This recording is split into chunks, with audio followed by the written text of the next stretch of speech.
In the last video, I said that there are humans without a spirit attached.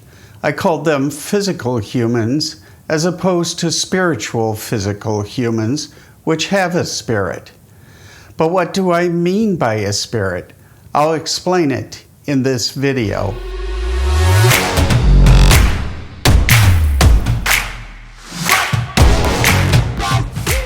What is a spirit? It is intangible. You can't see it or use scientific equipment to measure it. You can't prove if it's there or not. A spirit is also referred to as a soul, mind, consciousness, person, or self. You may think of other names for it, but whatever you call it, you know it is something difficult to put your finger on. For our purpose, let's refer to a spirit as a self, since you might think of a spirit as more akin to something spooky like a ghost or apparition.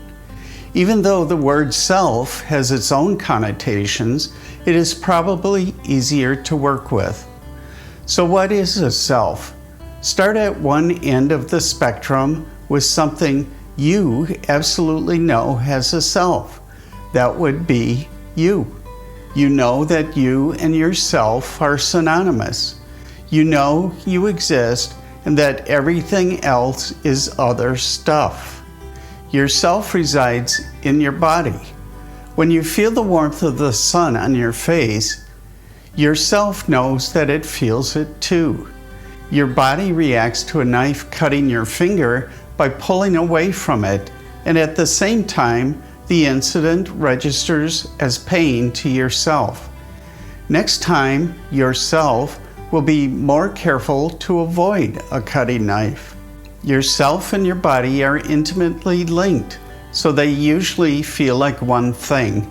However, you still have a sense that your body is somewhat other stuff too.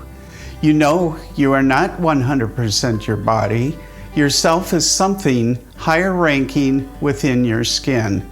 Because of this basic instinct, it is skeptically believable that a person can have an out-of-body experience.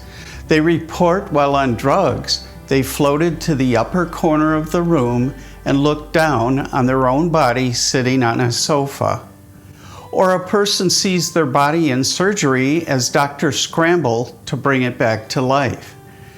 Something that absolutely doesn't have a self is a rock. It is at the other end of the spectrum from you. There is nothing about a rock that makes you believe it thinks, feels, and desires like yourself does. Hitting a rock with a hammer may chip it, but you don't believe the rock had a self that felt any pain in the process.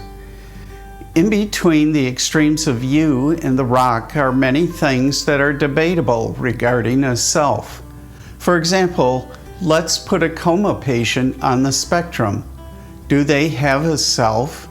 They don't appear to do all the things that you do, but they are not a rock either. They don't seem to think about the future or contemplate death. And happy or sad feelings probably don't register. We might say they are dead to the world. What about a volleyball? Where would you put it on the you-rock scale? It is probably close to the rock, but may not be equivalent to it. Tom Hanks would argue his good friend Wilson was much more than a rock. He was his friend that gave him the support he needed to survive. What about a 9-month-old fetus? Still unborn and in the mother's uterus, does it have a self? It should go somewhere on the spectrum. And where would a fertilized egg go? Maybe that is a little closer to the rock end. A developing baby may be a mini segment within the you-rock spectrum. Somewhere we should place a human under anesthesia or you when you're sleeping. Also, let's put your dog somewhere on the scale. Defining the self suddenly seems more important than first thought. Let's return to Wilson. Hank's character turned Wilson into more than a volleyball. He thought it had feelings. Believing this, he imagined Wilson possessing a self.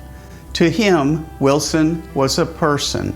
People can humanize objects such as a volleyball. However, no matter how strong one's imagination is, it doesn't make it true. You may feel like Wilson has a self, but you can't be sure of it or prove it. You have the same situation with your dog or even your child. Your 4-year-old walks, talks, and laughs just like you. She grabs her foot and cries ouch when she stubs her toe. You also grab your foot and cry ouch when you stub yours. Because you know yourself feels pain, you believe that herself feels pain too. Thus, she must have a self in her little body. But how do you know for sure? The short answer is you don't. Look at it differently.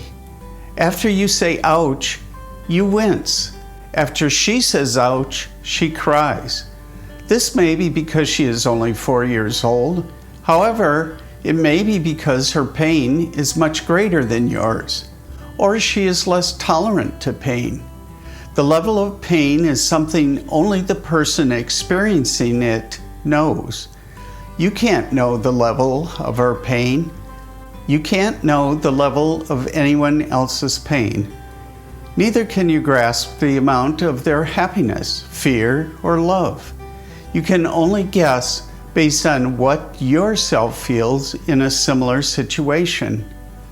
Along the same line, you can't really be sure if they even have a self in their body. The only self you know is the one that's hearing these words. This is a harsh fact of life. You are alone. Only you experience your thoughts and feel your situation. You may be surrounded by your entire family on your deathbed, but you are going to die alone. Nobody else is going to go through it with you. But on the positive side of your aloneness, you are isolated from the pain of others. Just imagine if you were part of a hive mind and you felt not only your pain, but everybody else's at the same time. That would be quite an unappealing life. This discussion is not meant to be depressing, just the opposite. It opens the door to see your world in a new light. What would you think about life if you were the only one that existed besides God? Not only that, but you will exist along with God forever. Did He create this whole world just for you? We'll talk about this more in a future video.